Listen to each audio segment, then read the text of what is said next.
Bienvenidos a la Orden de los Caballeros Templarios. La Orden de los Pobres Compañeros de Cristo y el Templo de Salomón, también llamada la Orden del Temple, cuyos miembros son conocidos como Caballeros Templarios, fue una de las más poderosas órdenes militares cristianas de la Edad Media. Se mantuvo activa durante algo menos de 2 siglos, algo impresionante. Fue fundada en 1118 por 9 caballeros franceses liderados por Hugo de Payens, tras la Primera Cruzada. Su propósito original era proteger las vidas de los cristianos que peregrinaban en Jerusalén, tras su conquista. La orden fue reconocida por el patriarca latino de Jerusalén, Garmon de Picquigny, que la impuso como regla de los canónigos agustinos del Santo Sepulcro, aprobado oficialmente por la Iglesia Católica en 1129. Durante el Concilio de Troyes, celebrado en la catedral de la misma ciudad, la Orden del Temple creció rápidamente en tamaño y poder. Los caballeros templarios tenían como distintivo un manto blanco con una cruz pater roja dibujada en él. Llevarla permanentemente simbolizaba la persistencia del voto de cruzada de los templarios. Militarmente, sus miembros se encontraban entre las unidades mejor entrenadas que participaron en las cruzadas. Los miembros no combatientes de la orden gestionaron una compleja estructura económica dentro del mundo cristiano. Crearon incluso nuevas técnicas financieras que constituyen una forma primitiva del moderno banco. La orden además edificó una serie de fortificaciones por todo el mar Mediterráneo y Tierra Santa. El éxito de los templarios se vinculó estrechamente a las cruzadas. La pérdida de Tierra Santa derivó en la desaparición de los apoyos de la orden. Además, los rumores generados en torno a la secreta ceremonia de iniciación de los templarios crearon una gran desconfianza. Felipe IV de Francia, fuertemente endeudado con la orden y atemorizado por su creciente poder, comenzó a presionar al Papa Clemente V con el objetivo de que tomara medidas contra sus integrantes. En 1307, un gran número de templarios fueron apresados e inducidos a confesar bajo tortura y quemados en la hoguera. En 1312, Clemente V cedió a las presiones de Felipe IV y disolvió la orden. Su abrupta erradicación dio lugar a las especulaciones y leyendas que han mantenido vivo hasta nuestros días el nombre de los Caballeros Templarios. Fundación y primeros tiempos. Apenas creado el reino de Jerusalén y elegido Balduino I como su segundo rey, tras la muerte de su hermano Godofredo de Bouillon, algunos de los caballeros que participaron en la primera cruzada decidieron quedarse a defender a los santos lugares y a los peregrinos cristianos que viajaban a ellos. Balduino I necesitaba organizar el reino y no podía dedicar muchos recursos a la protección de los caminos, ya que no contaban con efectivo suficiente para hacerlo, y el hecho de que Hugo de Payens fuese pariente del conde de Champaña y probablemente pariente lejano del mismo Balduino, obligó al rey a conceder a aquellos caballeros un lugar donde reposar y mantener sus equipos, así como a otorgarles derechos y privilegios, entre los que figuraba un alojamiento en su propio palacio, que no era sino la mezquita de Al-Alcázar, ubicada a la sazón en el interior de lo que en un día había sido el recinto del Templo de Salomón, y cuando Balduino abandonó la mezquita y sus alrededores como palacio para fijar el trono de la Torre de David, todas las instalaciones pasaron de hecho a los templarios, que de esta manera adquirieron no solo de su cuartel general sino su nombre.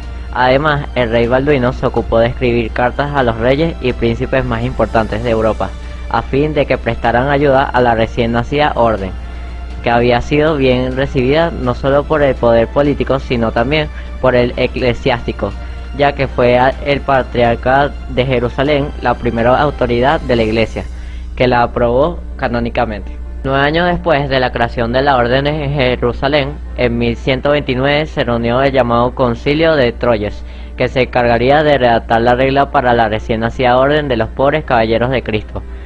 El concilio fue encabezado por el legado pontífico de Albano y concurrieron los obispos de Chartres, Reims, París, Sens, Soissons, Troyes, Orleans, Auxerre y además casas eclesiásticas de Francia. Hubo también varios abades como San Esteban de Jardín, mentor de San Bernardo, el mismo San Bernardo de Claraval, y laicos como los condes de Champaña y de Nerves. Hugo de Payens expuso ante la asamblea las necesidades de la orden, por lo que decidieron, artículo por artículo, hasta los más mínimos detalles de esta, desde la forma de ayunar hasta la de llevar el peinado, pasando por rezos, oraciones e incluso armamentos. Por lo tanto, la regla más antigua de la que se tiene noticia es la redactada en ese concilio, escrita casi seguramente en latín. Se basaba hasta cierto punto en los ámbitos y usos anteriores al concilio. Las modificaciones principales derivaban de que hasta entonces los templarios vivían bajo la regla de San Agustín, que en el concilio se sustituyó por la regla cisterciense.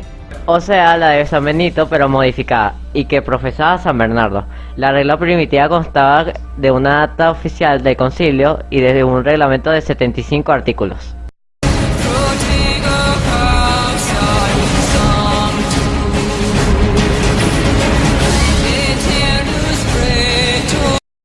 Antecedentes. Controladas las invasiones musulmanas y vikingas, bien por vía militar y por asentamiento, en la Europa occidental comenzó una etapa expansiva. Aumentó la producción agraria en paralelo al crecimiento de la población. Asimismo, el comercio experimentó un nuevo renacer, al igual que las ciudades.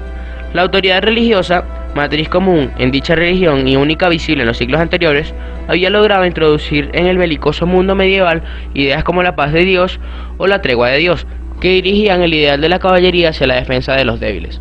No obstante, no rechazaba el uso de la fuerza para defender a la Iglesia.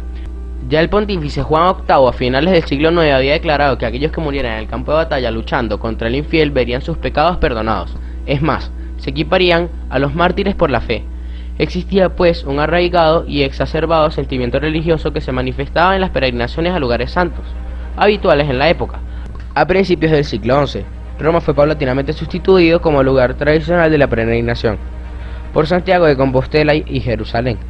Estos nuevos destinos no estaban exentos de peligros y obstáculos como salteadores de caminos o fuertes tributos para los señores locales.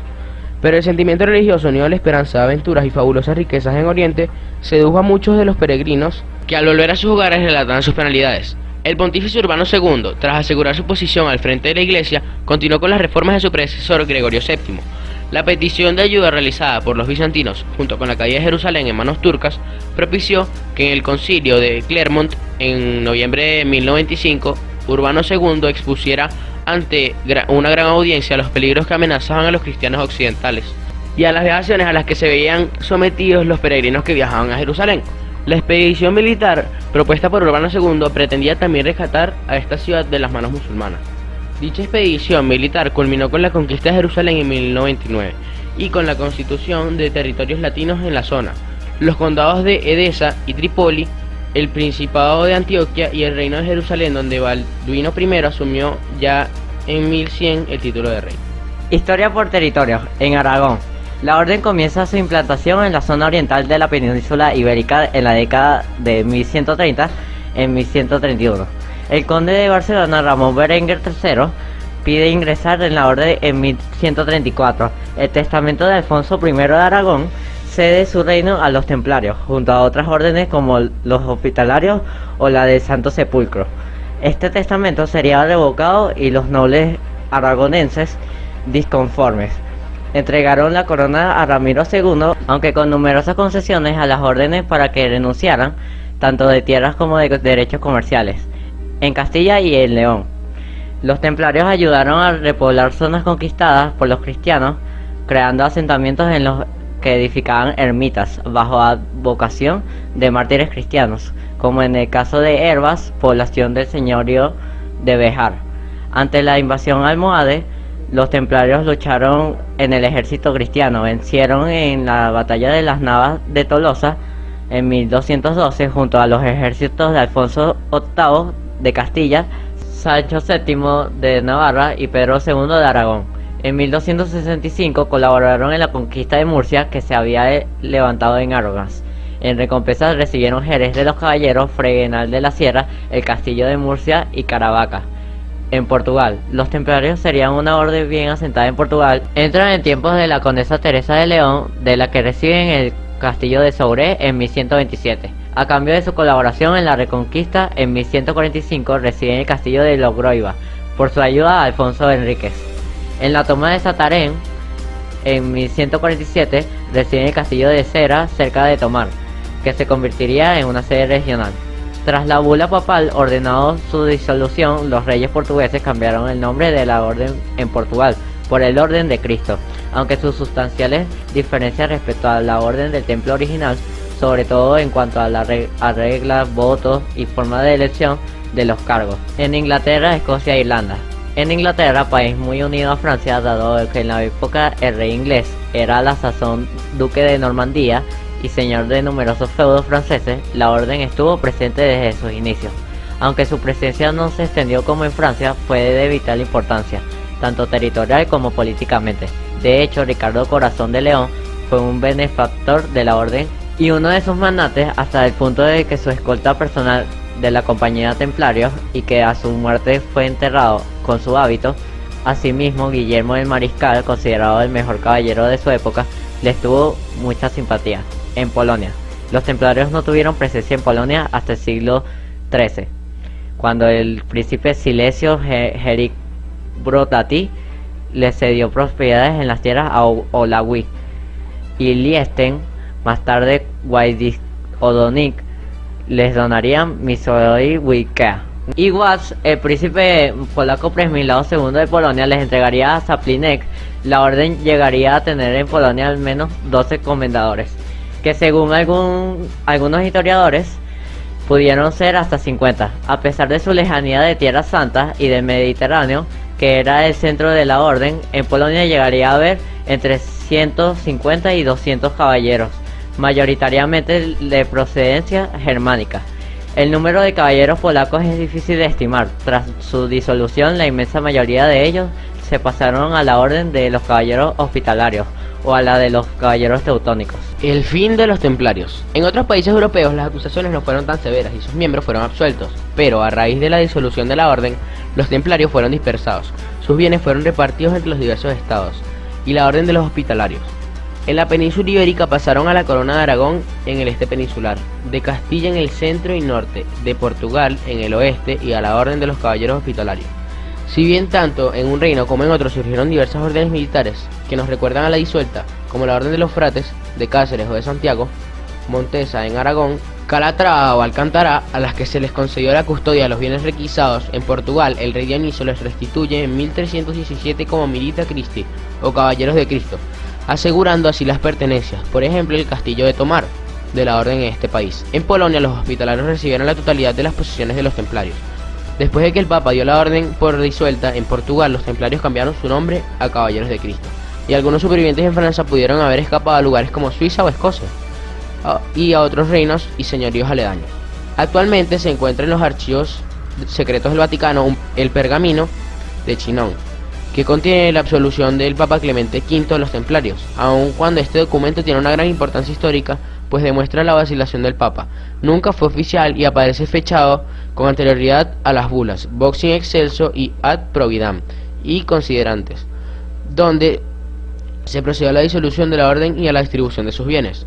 Así, según el texto de Vox in Excelso, nos suprimimos la orden de los templarios y su regla, hábito y nombre mediante un decreto inolvidable y perpetuo, y prohibimos eternamente que nadie en lo sucesivo entre en la orden o reciba o use su hábito o presuma de comportamiento como un templario. Si alguien actúa en este sentido, incurre automáticamente la excomunión. En concreto, el manuscrito de Chinon está fechado en agosto de 1308. En esas mismas fechas, en agosto de 1308, el Papa emite la bula Facians Misericordiam, donde confirma la devoción de la jurisdicción a los inquisidores y emite el documento de acusación a los templarios con 87 artículos de acusación. Asimismo, emite la bula Regnans in Coelis, por la que convoca el Concilio de Vienne. Por tanto, estas dos bulas, que si fueron promulgadas oficialmente, tienen validez desde el punto de vista canónico, mientras que el documento de Chinon es un mero borrador de gran importancia histórica pero escasa importancia jurídica. Acabas de dar un viaje por la vida de los templarios, espero te hagamos hecho sentir uno. Queda en sus manos saber si los templarios existieron, siguen existiendo y seguirán existiendo. Esta importante obra fue presentada por Ángel Vargas y en persona Sebastián Díaz.